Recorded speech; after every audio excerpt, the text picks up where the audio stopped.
You're listening to Civic Media. You can tune into any of our live shows on any radio station across the state with the Civic Media app. Find us in your phone's app store and listen anytime, anywhere.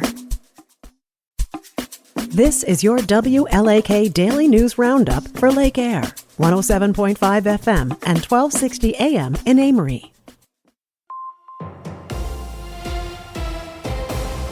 For WLAK News, I'm James Kelly. The Lake Superior Zoo will be undergoing some renovations after receiving state grant funding. The Duluth City Council recently accepted a $150,000 grant for the project, which will include the planting of new trees, adding new educational signage, and creating a new animal orchard and browsing forests. Zoo officials hope the renovations will benefit both visitors and the welfare of the animals with more shade and natural food sources. The zoo recently took in nearly 200 new animals displaced by the closure of Sequest in Roseville. A Hayward man has been charged after a Sawyer County traffic stop allegedly resulted in the recovery of about 15 grams of methamphetamine and illegally obtained prescription drugs. 38-year-old Benjamin Isham was arrested on May 31st after being pulled over on State Highway 27. During the traffic stop, a K-9 unit alerted Sawyer County deputies to the potential presence of narcotics in the vehicle. A subsequent search allegedly turned up 5 separately packaged bags of methamphetamine and a prescription medication bottle that contained unidentifiable capsules. Wisconsin Economic Development Corporation officials say they're planning to cut back on some of the programs they offer over the next couple of years following a drop in revenue. The agency brings in most of its funding from economic development surcharges, and officials say the revenue brought in from those surcharges have not kept pace with inflation. The agency saw a $4 million drop in revenue, and funding is expected to decline even further. Governor Tony Evers called for a 160% budget increase for the agency in his biennial budget proposal. A Birchwood man has been charged with burglary and assault after allegedly breaking into his ex-girlfriend's residence in Rice Lake. Felony charges of burglary, committing battery on a person, and felony stalking, as well as misdemeanor charges of battery and theft, were filed against 56-year-old James Everett in Barron County Circuit Court on Thursday. Everett is accused of breaking into the residence on May 28th and injuring the victim's leg and nose, as well as stealing a $350 pair of glasses. He faces up to 15 years in prison. Wisconsin's tourism industry saw another record-breaking year in 2024. According to new data released by Governor Tony Evers and the Department of Tourism, over 114 million people visited the state in 2024, generating a total economic impact of nearly $26 billion. The previous record was set in 2023 with about $25 billion of economic impact. In addition to the growing number of visitors and the money they generate, the tourism workforce also grew by over 2% to 182,000 jobs.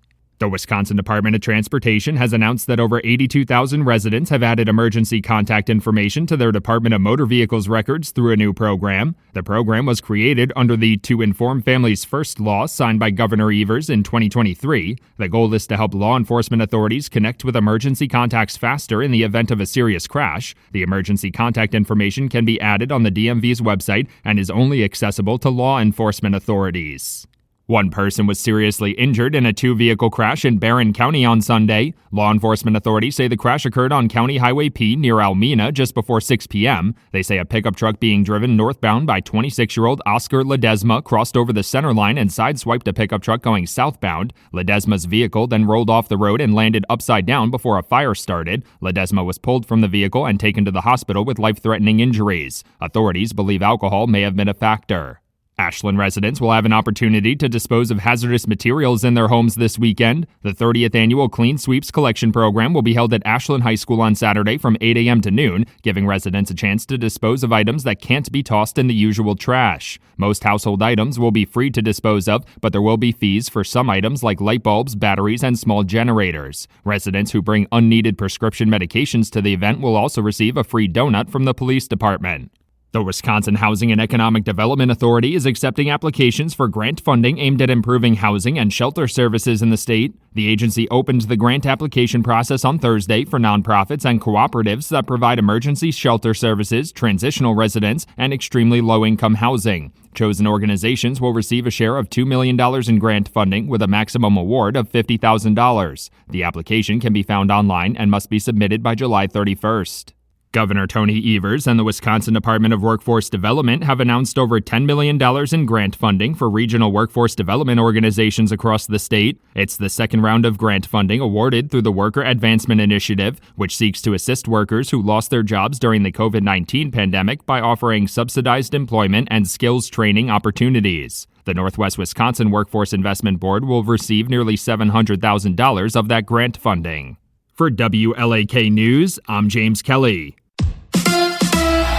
The Packers minicamp continues. Hi, I'm Mike Clemens with sports. NFL, day 2 of the Packers minicamp. GM Brian Gutekunst spoke to reporters on the practice field, saying although the team held firm on their offer to Jair Alexander, the two sides met in person on Sunday before the decision to release him. Well, I think we wanted to give it as much time as, again, he's a really good player. And, I think as he came in, had really good conversations with him on Sunday, and I just kind of felt this was what was best. Baseball, the Brewers and Braves series wrapping up today. The Crew with a 4-1 win last night over Atlanta, thanks to home runs by Jake Bowers and Jackson Chourio on FanDuel, Wisconsin. Chourio into center, well struck. It is back and it is gone.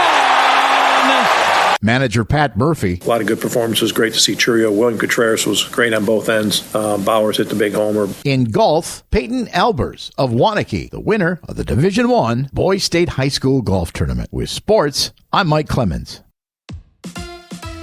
On your entertainment beat, I'm Pete Schwaba. More drama from the Blake Lively-Justin Baldoni legal proceedings. First, last week, Lively dropped 2 claims against Baldoni, the director of It Ends With Us, which Lively starred in and produced. Now a judge has dismissed the director's $400 million counter lawsuit against Lively, her husband Ryan Reynolds, and the couple's publicist. Yahoo Entertainment says this is a major setback for Baldoni. Bottom line, It Ends With Us, the sequel, is probably never going to happen. Sylvester Stewart, also known as Sly Stone, has passed away. The groundbreaking musician was the leader of the band Sly and the Family Stone. The band is known for chart toppers like Dance to the Music, I Want to Take You Higher, and of course, Everyday People. Stewart is considered a pioneer of funk and influenced such musical acts as Prince, Stevie Wonder, Michael Jackson, and the Red Hot Chili Peppers. Sly Stone was 82. Actor and star of Dark Waters Mark Ruffalo has agreed to join the cast of Being Human and is the last name of the film's hero, Judy Human, a disability rights activist from the 1970s. The film will be directed by CODA director Sean Hayter.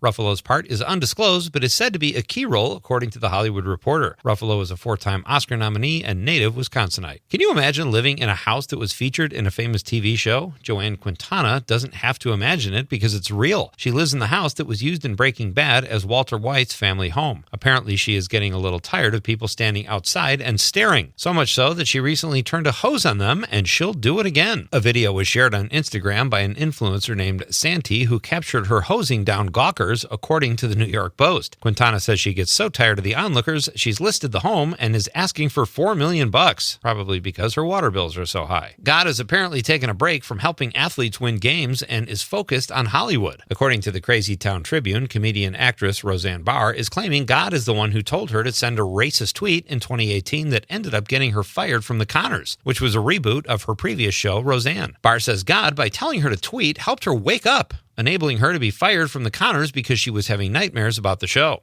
So God wanted her to send a racist tweet. God still apparently made The Conners quite successful without her, which is odd. If you're like me, you're wondering what exactly is God's angle here, as the Supreme Being remained pretty hands-off when it came to other sitcoms like Seinfeld or Modern Family. Barr also admitted to being on a mixture of Ambien and alcohol on the night of the tweet, which probably made it a little harder for God to wake her. Folks, apologies are out, and nowadays it's about the double down, and this is one of the most convoluted I've ever seen. For more showbiz fun, tune into Nightlight with me, Pete Schwaba, weeknights from 6 to 8 p.m. on the Civic Media Radio Network. It is going to be partly cloudy with more of that smoky haze from those Canadian wildfires today. Our high right around 75 this afternoon. Tonight, scattered showers, low of 52. Tomorrow, scattered showers and thunderstorms with some locally heavy rain and a high in the low 70s. I'm meteorologist Sean Cable. Temperature now 65. That's your WLAK Daily News Roundup from Civic Media. Subscribe to this podcast on Spotify, Apple, or wherever you find your podcasts. Find more news at lakeair.radio. The national news cycle never stops, but it can be hard to find news about your local community. Civic Media is dedicated to providing quality local and state news coverage across Wisconsin. With the Civic Media app, you can get notifications about local stories that matter to you and your community. Find the free Civic Media app in your phone's app store and choose notifications from the menu to tell us what kind of news you want to hear about.